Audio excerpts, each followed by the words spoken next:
اس کے بعد ایک ترتیب میں نے آپ کو سکھائی, ہر کویسچن کی پریزنٹیشن آپ کو سکھائی. تو ہمارے شروع کے جو 4-5 لیکچر ہیں وہ اسی چیز سے متعلق تھے. تو کچھ بچوں نے مجھے 3-4 بچوں نے ایک ساتھ چونکہ یہ پوچھا کہ کچھ بھی ان کے جو بھی مسائل تھے ان کی وجہ سے اگر وہ نہیں جوائن کر سکے یا وہ لیکچر وہ نہیں لے سکے, تو پیپر پیٹرن کے لیے انہوں نے مجھ سے خاص طور پر کہا تھا کہ میں آپ کو ایک مرتبہ لکھ کے بتا دوں. تو میں یہاں پر اب آپ ظاہری بات ہے وہ 4-5 لیکچرز تو میں دوبارہ نہیں کر سکوں گی, لیکن پیپر پیٹرن میں آپ کو ضرور یہاں پر لکھ کے بتانے لگی ہوں جو مجھ سے بچوں نے پوچھا ہے. تو بیٹا سب سے پہلے تو یہ کہ آپ کا جو اردو کا پیپر ہے اس کے کل نمبر جو ہیں, ٹوٹل مارکس جو ہیں وہ 75 ہیں. آپ کا 75 مارکس کا آپ کا پیپر ہوگا, اور جو وقت آپ کو اس کے لیے دیا جائے گا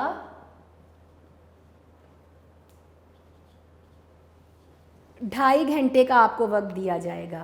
2 گھنٹے جس میں سے 15 منٹ آپ کے ہوں گے ایم سی کیوز کے لیے, اور باقی کے 2 گھنٹے اور 15 منٹ آپ کو آپ کے سبجیکٹیو کے لیے, انشائیہ کے لیے دیے جائیں گے. تو آپ کا جو کل نمبر ہے پیپر کے وہ 75 ہیں, اور جو وقت آپ کو اس کے لیے ملے گا وہ 2 گھنٹے اور 30 منٹ, 2.5 گھنٹے کا آپ کا پیپر ہوتا ہے. اچھا بیٹا, پیپر میں یہاں پہ پھر سے آپ کو لکھ کے بتا دیتی ہوں کہ آپ کو پیپر کس طرح سے آتا ہے, تاکہ آپ کو یہ سمجھ میں آ جائے کہ پیپر میں کیا کیا آئے گا. سب سے پہلے آپ کا سوال نمبر 1 جو ہے, جو آپ کے ایم سی کیوز ہیں اس کو سوال نمبر 1 کہا جاتا ہے. جو آپ کا حصہ معروضی یا جس کو ایم سی کیوز آپ بولتے ہیں, بچے چونکہ ایم سی کیوز کے عادی ہیں, اردو کے جو مخصوص اصطلاحات ہیں وہ ان کو چونکہ اتنی واقفیت نہیں ہوتی, بچے بولتے نہیں ہیں عام روٹین میں, تو حصہ معروضی مطلب آپ کے ایم سی کیوز. تو سوال نمبر 1 کیا ہے آپ کا حصہ معروضی ہے, جو کہ آپ کے ایم سی کیوز کہلاتے ہیں. آپ کے بیٹا 15 ایم سی کیوز آتے ہیں, اور 15 نمبر ہی کے آپ کے ایم سی کیوز ہیں, یعنی ایک نمبر کا ایک ایم سی کیو ہے آپ کا.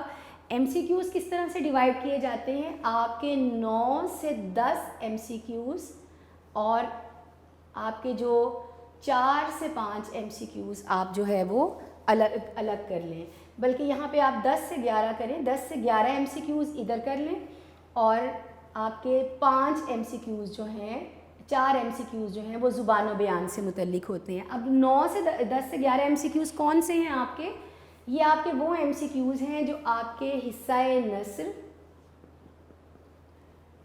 حصہ نظم اور حصہ غزل میں سے آئیں گے.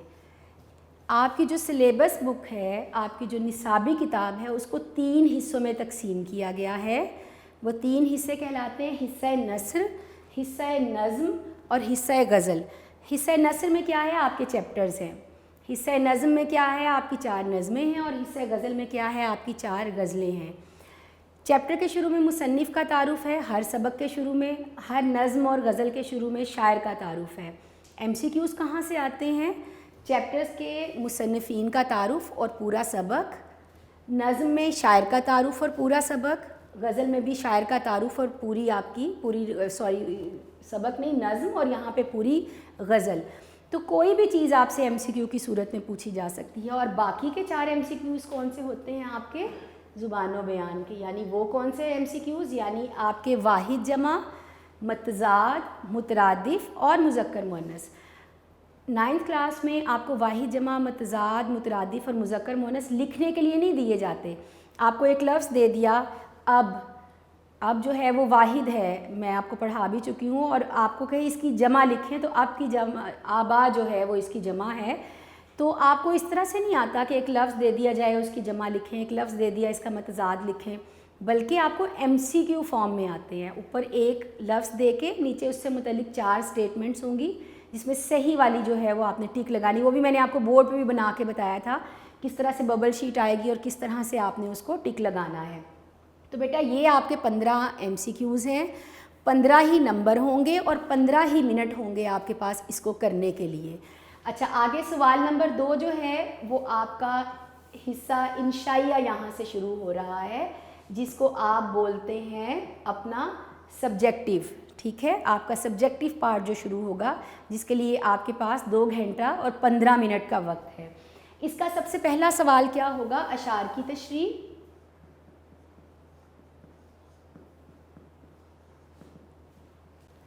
آپ کو 5 اشعار کی تشریح کرنی ہے. 2 نمبر کا ایک شعر ہوگا، یعنی کل 10 نمبر کا آپ کا یہ سوال ہے. آپ کو 4 اشعار دیے جائیں گے حصہ نظم میں سے. یہاں میں آگے لکھ کے آپ کو بتا دیتی ہوں. آپ کو حصہ نظم میں سے دیے جائیں گے 4 اشعار اور حصہ غزل میں سے دیے جائیں گے 3 اشعار. آپ نے 3 کرنے ہیں حصہ نظم میں سے اور 2 کرنے ہیں حصہ غزل میں سے، اور اس طرح یہ آپ کے 5 اشعار جو ہیں پورے ہو جائیں گے. 2 نمبر کا ایک شعر ہے تو ٹوٹل 10 نمبر کی آپ کی اشعار کی تشریح ہے. اس سے آگے سوال نمبر 3 پہ آ جائیں. یہاں پہ میں نے سوال نمبر 3 اس لیے لکھا کیونکہ ایک ہم اپنے ایم سی کیوز یا آبجیکٹیوز جو ہے ان کو مانتے ہیں. اچھا جی، یہاں پہ کیا ہے، سوال نمبر 3 ہمارا کیا ہے، نثر پارے کی تشریح.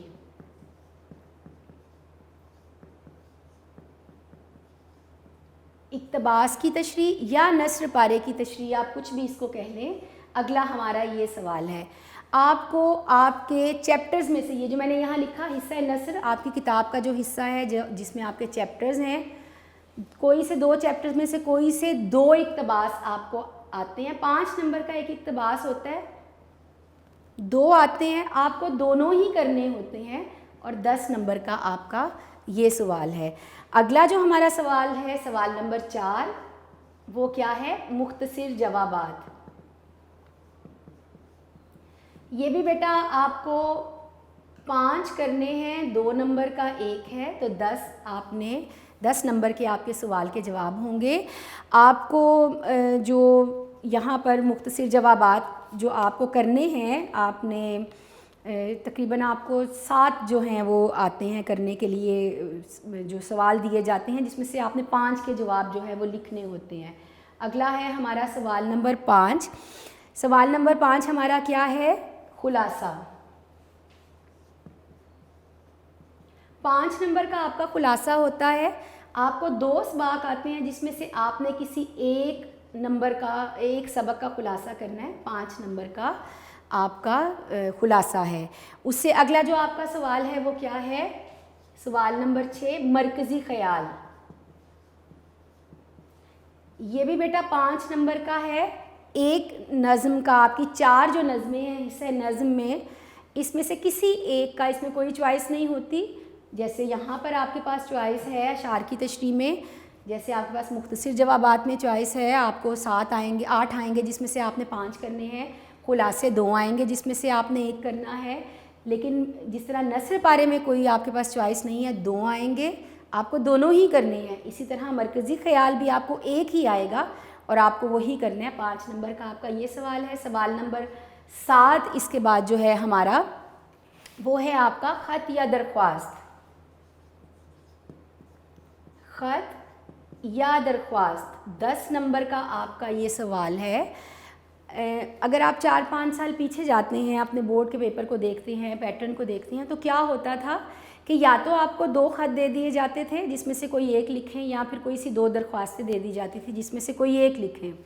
پھر آہستہ آہستہ بورڈ نے اپنا پیٹرن چینج کیا اور اب کیا آنے لگا آپ کو کہ آپ کو سوال دیا جاتا ہے کہ خط یا درخواست، خط لکھیں یا درخواست لکھیں، یعنی اس میں چوائس ہوتی ہے. لیکن میں ہمیشہ اپنے بچوں سے سب سے یہی کہتی ہوں، آپ سب سے بھی یہی کہوں گی، آپ نے چوائس میں نہیں چھوڑنا. آپ نے خط بھی یاد کرنے ہیں، آپ نے درخواستیں بھی یاد کرنی ہیں. ہو سکتا ہے اگر آپ نے سارے خط یاد کر لیے، کوئی ایک آدھا چھوڑ دیا اور وہی آپ کو پیپر میں آ گیا، تو درخواستیں تو آپ نے کی ہی نہیں. آپ نے درخواستیں ساری یاد کر لی، آپ نے کوئی ایک آدھی چھوڑ دی اور اتفاق سے وہی آ گئی اور خط تو آپ نے کیا نہیں، تو پھر آپ کیا کریں گے. اور دوسری بات، جب ریویژن سیشن ہوتا ہے اس میں آپ کے ٹیسٹ میں کوئی چوائس نہیں آتی، تو بہتر تیاری کے لیے ریویژن سیشن میں چونکہ چوائس نہیں دی جاتی، اس لیے ہم خط بھی یاد کریں گے اور درخواستیں بھی یاد کریں گے. ہمارا سوال نمبر 8 جو ہے وہ ہے کہانی اور مکالمہ. جس طرح خط اور درخواست کا میں نے بتایا، یا یہ کریں یا یہ کریں، اسی طرح کہانی اور مکالمے میں بھی آپ کے پاس چوائس ہوگی. لیکن ہم کیا کریں گے، ہم دونوں کی تیاری کریں گے. ہم کہانیاں بھی یاد کریں گے اور ہم مکالمے بھی یاد کریں گے. اس کے بعد ہمارا جو آخری سوال ہمیں آ رہا ہے وہ کیا ہے، جملے درست کریں یا جملے مکمل کریں. 5 آپ کو جملے دیے جاتے ہیں, 5 نمبر کا ہی آپ کا سوال ہے. آپ کو یا تو 5 جملے جو ہیں ان کو درست کر کے لکھنا ہے یا 5 جملے مکمل کرنے ہیں. اور یہ مکمل کرنے والا کون سا ہوتا ہے؟ آپ کے ضرب الامثال. ہم نے پڑھے تھے اپنے ضرب الامثال بھی, آگے بھی میں آپ کو پڑھاؤں گی. تو وہ جو ضرب الامثال ہیں وہ جملے مکمل کریں کی صورت میں دیے جاتے ہیں. تو یہ بیٹا میں نے آپ کو پیپر پھر سے لکھ کے بتا دیا ہے. اسی طرح کوشش کروں گی, اب چونکہ سارا دوبارہ سے لیکچر جو ہے وہ پورا 3-4 چونکہ ہمارے لیکچر اس میں گزر گئے تھے تو وہ تھوڑا مشکل ہو جائے گا. اب میں کوشش یہ کروں گی کہ ہر ایک لیکچر کے آخر میں کوئی 5-10 منٹ بچا کے میں کوشش کروں کہ جس طرح میں نے اب آج آپ کو پیپر پورا لکھ کے بتا دیا ہے, پھر میں ہر ایک کویسچن کی ایک کر کے پریزنٹیشن بتا دوں, پھر اس کی مارکنگ کا طریقہ آپ کو کس طرح سے کیا جاتا ہے وہ بھی بتا دوں, اور کون سی چیزیں ہیں جن کی آپ نے بہت زیادہ اچھی طرح سے پریکٹس کرنی ہے ان کو کرنے کے لیے, اور اپنی پریزنٹیشن کا خیال رکھنا ہے, وہ بھی میں آپ کو ساتھ ساتھ بتاتی چلی جاؤں گی. تو کوشش آپ نے یہی کرنی ہے کہ ویسے تو ہم جو چیز پڑھ رہے ہیں, اپنا جو ہمارا لیکچر ہوتا جائے گا اس میں ہر کویسچن کی پریزنٹیشن کس طرح سے ہے وہ میں آپ کو دوبارہ سے ساتھ ساتھ بتاتی چلی جاتی ہوں. تو پیپر آپ دھیان سے دیکھ لیجئے, یہ آپ کا پیپر ہوگا.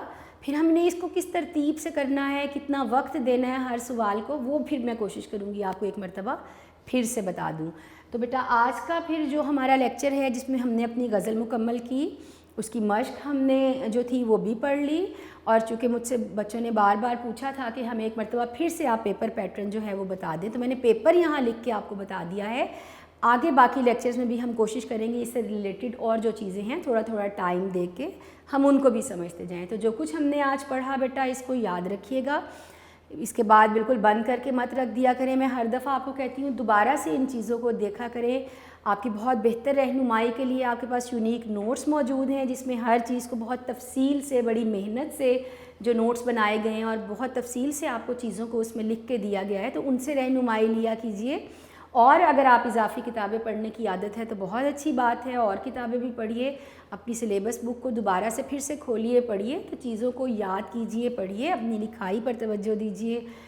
605 مارکر سے پریزنٹیشن کی پریکٹس کیجئے, مشق کیجئے, تو انشاءاللہ آپ کی بہت اچھی بورڈ کے لیے تیاری ہو جائے گی.